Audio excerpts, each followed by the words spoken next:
Don't go anywhere. We have another hour of live true crime. Vinnie Politan Investigates is next. In the meantime, please don't forget to hug the kids.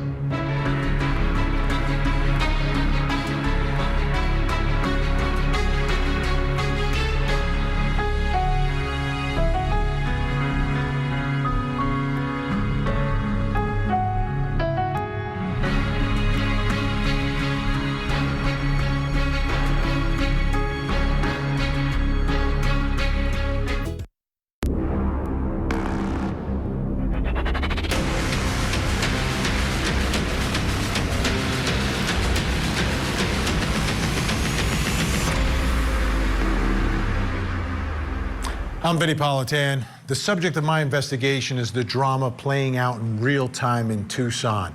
The abduction of Nancy Guthrie, a case with new developments every day, but still no answers. Here's the story. In the normally peaceful Catalina foothills north of Tucson, a disturbing mystery has shattered the calm. 84-year-old Nancy Guthrie, the mother of Today Show anchor Savannah Guthrie, was reported missing February 1st after she failed to arrive at a church service and family members discovered her home in troubling disarray. Pima County Sheriff Chris Nano says investigators believe Nancy was taken from the house against her will. That set off a search that has now transformed into the biggest true crime mystery in America. Who is the mysterious man caught on camera in the middle of the night carrying a gun and wearing a mask? Who wrote the ransom letters? And how much more do investigators know? With thousands of tips pouring in and the eyes of the nation watching, when will Nancy Guthrie be found? I want to bring this story back to its genesis, and we know people go missing every day, unfortunately, across the country. This case is very different, though, which is the abduction of an 84-year-old. That, never happens. I've never covered a story like that. But the other part of this story that made it such a big story from the beginning is the fact that Nancy is Savannah Guthrie's mother, and Savannah has spoken out on social media during the course of all of this that is transpiring with her mother missing. Take a listen. On behalf of our family, we want to thank all of you for the prayers for our beloved mom, Nancy.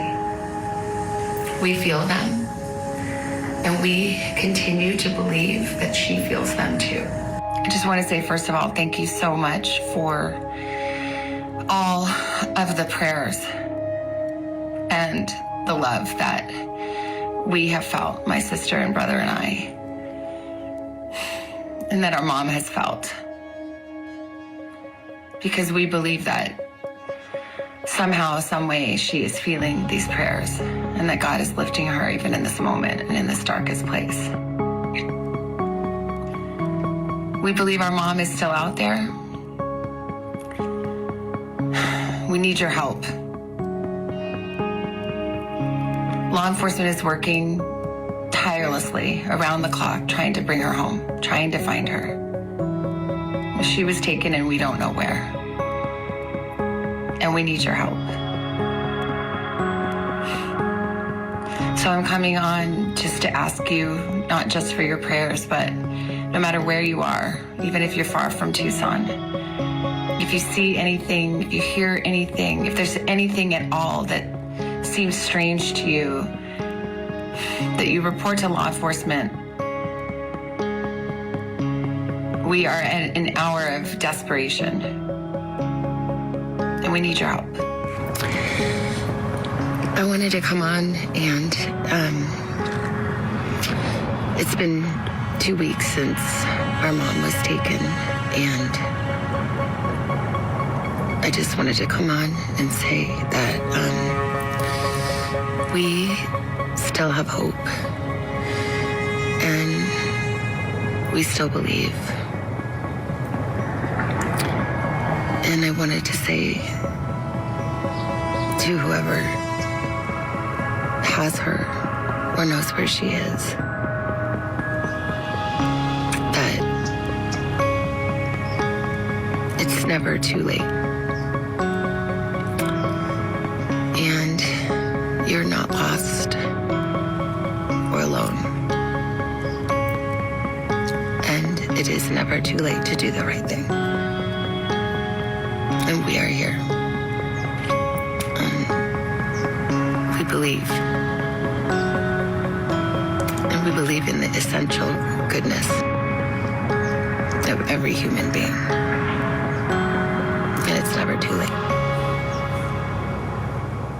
What a difficult, this is torture. This is, you know, you when you get older, most people, at some point you're going to lose your parents, and that is devastating. It is a devastating moment. Think about this moment for Savannah and her sister and her brother, that you don't know. You're holding on to belief that someone will step forward and do the right thing. Someone took your mother in the middle of the night? Now, let's get to a huge development. At least I think it's a huge development, which was the seizure of a vehicle. This Range Rover was seized. Federal agents seized a gray Range Rover overnight on Friday. It was in the parking lot of a Culver's, and it's a restaurant, fast food restaurant in Tucson, about 2 miles from Nancy's house. The sheriff's department said the activity was part of the Guthrie investigation. Someone was temporarily detained, but not arrested. But as you're watching right here, the Range Rover was taken. They brought the flatbed in, put it up on the flatbed, and they took it away. It's now evidence that they're taking a look at, right?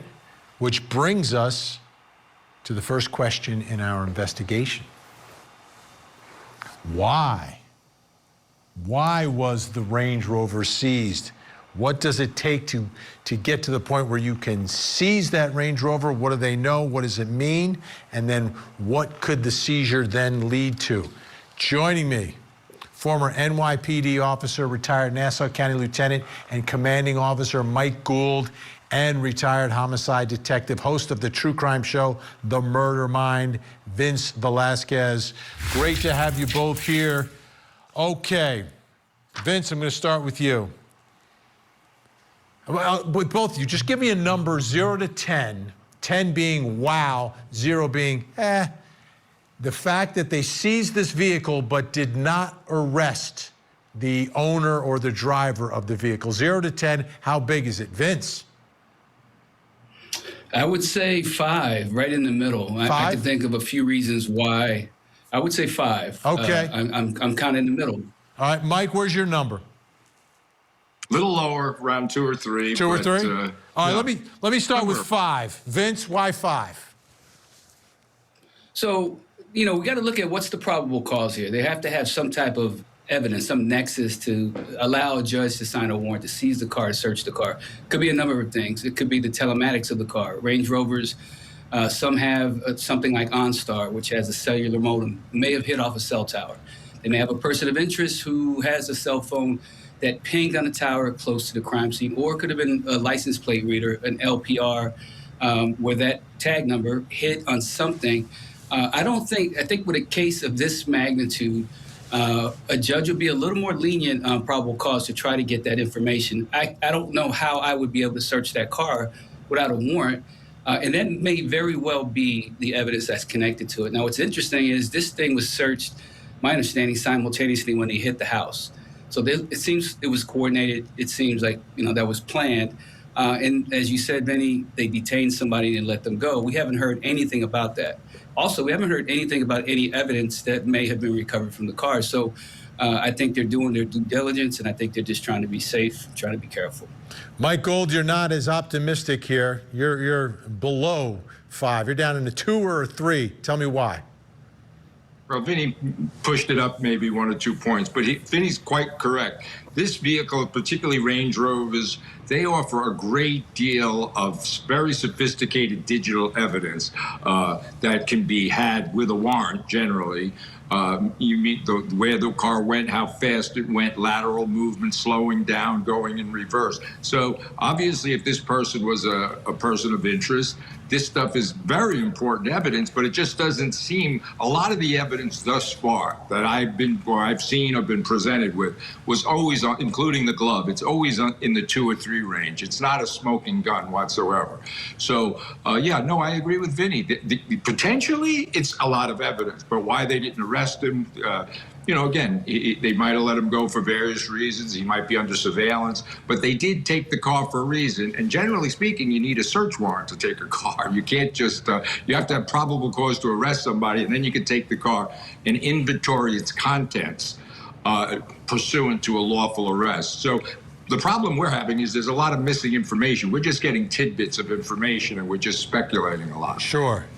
Now, Vince, Nancy Guthrie was taken. I don't think she was carried away from the house. I think she had to have been transported in a vehicle. Is there any way that you believe Nancy Guthrie could be transported in that vehicle and there'd be no trace of her in there? Obviously, they're going to search. Do you think would it be possible for her to have been transported? She was bleeding when she was leaving, by the way.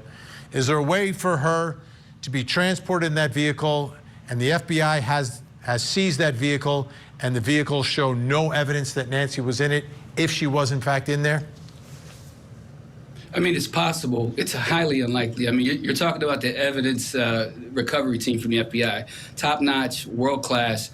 I've used them on my crime scenes before, and they leave absolutely no stone unturned. So not impossible, but very, very unlikely that there wouldn't be something, a hair, a piece of cloth that maybe matched the color of her sweater, something that would tie that together. I would be very surprised if she was in that vehicle and they didn't find anything.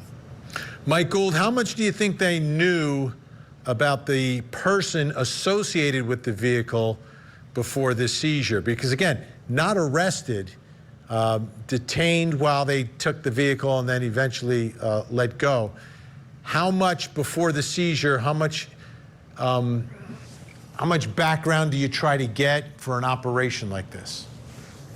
Yeah, so you're trying to get as much as you can, obviously, but there is some incongruency here that they take the vehicle, but they didn't take the person of interest, so to speak. To your earlier point, though, there has to be blood. She was bleeding when she left the scene. So we have highly trained human remain detection dogs, actually, that could go over that vehicle and locate blood droppings or biological samples of varying different things associated with a human being, particularly if they're injured and bleeding. So I would find it highly unlikely that they can't find evidence, some DNA in that car of the victim if she was in fact transported in that car. It's almost impossible in my view. Yeah, Vince. Vinny, go ahead. Let me just say this. So one thing that we have to realize here is they either have a suspect, a person of interest that's tied to the car, or they have some type of serialized number tied to that car. Now, if it was just a tip and somebody said, I saw a Range Rover in the area, well, they're not just going to focus on that particular car. So they either have to have someone that they're interested in, and now the nexus is their vehicle, possible transporting Nancy Guthrie in it, or there's something with the vehicle itself, and then the nexus is the person. And that could explain why they want the car, they want to look for evidence. They, as in an abundance of caution, I would do the same thing. I'd bring him in for questioning, and if he doesn't confess or he doesn't say anything incriminating, let him go and continue the investigation. But there's something there, either with the person or with that vehicle. All right, guests are standing with us. Coming up next, was this a burglary gone wrong? We will not rest. Your children will not rest. A deadly school shooting. I just started hearing gunshots. Now, the father of the alleged shooter Is on trial. Mr. Gray knowingly allowing his son to possess a weapon. The Gave My Son a Gun murder trial. Weekday morning on Court TV. I've worked hard all my life. I learned the secret to success is speaking in your authentic voice. And I bring that lesson to my show every morning. Opening Statements with Julie Grant. Weekday mornings at 8, 7 Central. Only on Court TV. We received your message and we understand. We beg you now, to return our mother to us so that we can celebrate with her. This is the only way we will have peace. This is very valuable to us, and we will pay. That was a really big moment. I thought it was going to be a game changer in all of this when they're saying, listen, we will pay. We will pay. And this was at the moment when there was a lot of focus on the ransom note and the deadline. The deadline was on a Monday. The message came out over the weekend. We will pay. And yet there was no payment, at least no reporting of a payment made, and there was no reaction to that video either. So there's a reporter out in Tucson with AZ Family, Arizona's Family. It's the name of the station, the news organization. Has been doing some great reporting on all this. Brianna Whitney is her name. And, you know, reporters have standards, and organizations like AZ Family have standards before they report things from anonymous sources, right? Sources that they won't give out the names to, right? And she's had some reporting here that I think is really significant in all this, and I want you to take a listen to a piece of her report. Hi guys, we are now able to independently confirm some new information in the Nancy Guthrie investigation. This is from an inside source that is now reportable. We can now report investigators now believe this was a burglary gone wrong. And last but probably most important, the widespread belief by investigators tonight is that Nancy Guthrie could be alive. Okay, that's pretty huge, right? That's like major, but it's coming from sourcing within, that they can confirm something. So they learned something and then went to the source to try to confirm it, and they say the source within law enforcement confirmed it to them, but not putting their name on the record. Reporting like this is very, very, very common. It's usually more connected to politics, but in these kinds of stories as well. Well, the sheriff seemingly responded to that. Take a look at what the sheriff posted.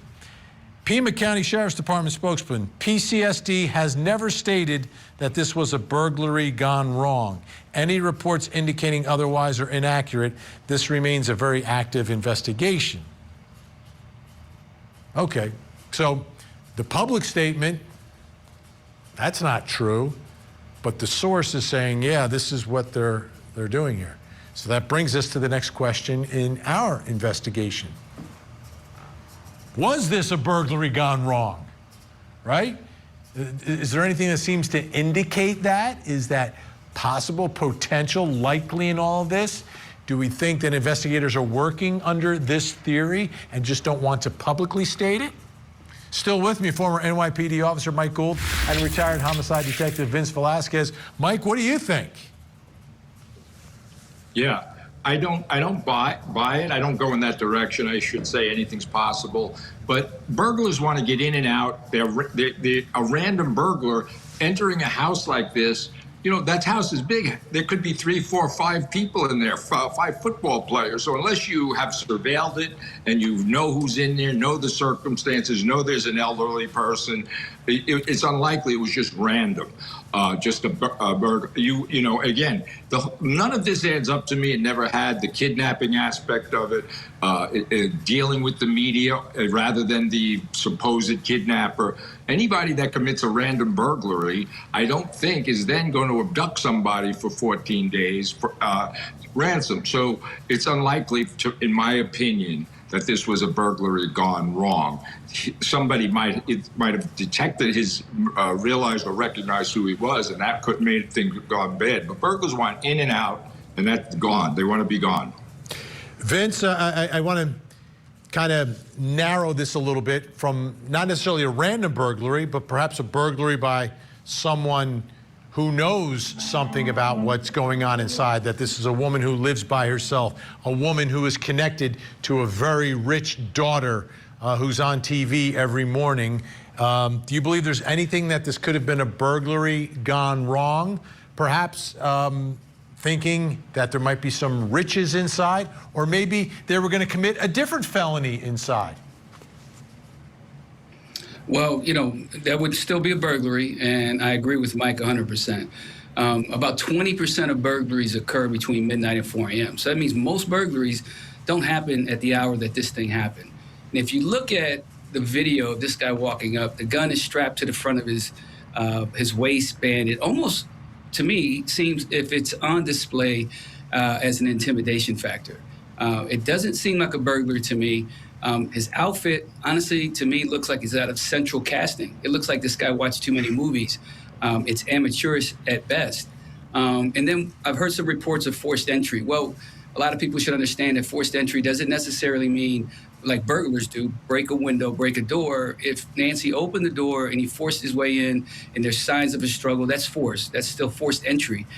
So we don't know exactly what happened. I didn't hear any reports about pry marks or windows being broken. Doesn't seem like a burglary to me. It seems like Nancy was targeted. The million-dollar question is why. Is it tied to the ransom notes? Is it tied to the people who sent the ransoms in? I don't know. That still remains to be seen. But in all accounts, this does not seem like a burglary to me. All right, Mike, I think Vince brings up a great point about the gun on display. Could that have been the motivation for this unlawful entry, to go in there and scare this 84-year-old woman, and then things suddenly go south from there? Right. But to pick up on what Vince said, we don't even know where the entry was made. The front door of most of our homes are the most fortified, right? We're locked, double locked. But you can always find a door, a screen door in the back of the house or a window. For somebody to actually, a burglar to enter the front door of a house is unusual. Nighttime burglaries, as Vince said, are very unusual because of the fact of the unknown. Who's in there? What are they doing? So, and they carry a gun in a burglary is also very, very unusual and not very likely, because that increases the level of the crime, to be armed with a deadly weapon when committing a burglary. All these are aggravating factors. And of course, kidnapping turns it into a capital murder if the person dies during the commission of the crime. So, nobody really talks, but we're just, again, speculating. Nobody said they went in the front door. They could have come out the front door because there's blood stains there, but that doesn't mean initially he went around the back. Garage doors are sometimes unlocked. There's sliding glass doors. Everybody has a way. You tell somebody, oh, yeah, go around the back. That door should be open when you get locked out. You don't go through. Very few people go through the front doors, actually. All right, big thanks to our guests. They are so good. Vince Velasquez, make sure you check out Murder Mind, available on YouTube.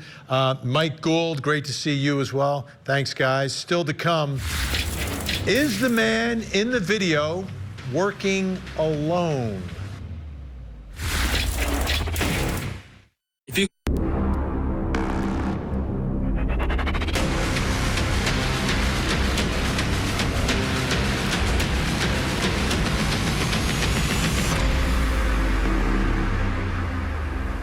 I'm Vinny Politan. We continue our investigation of the abduction of Nancy Guthrie. The momentum seems to indicate investigators are getting closer, but Nancy's family still waiting for the answers.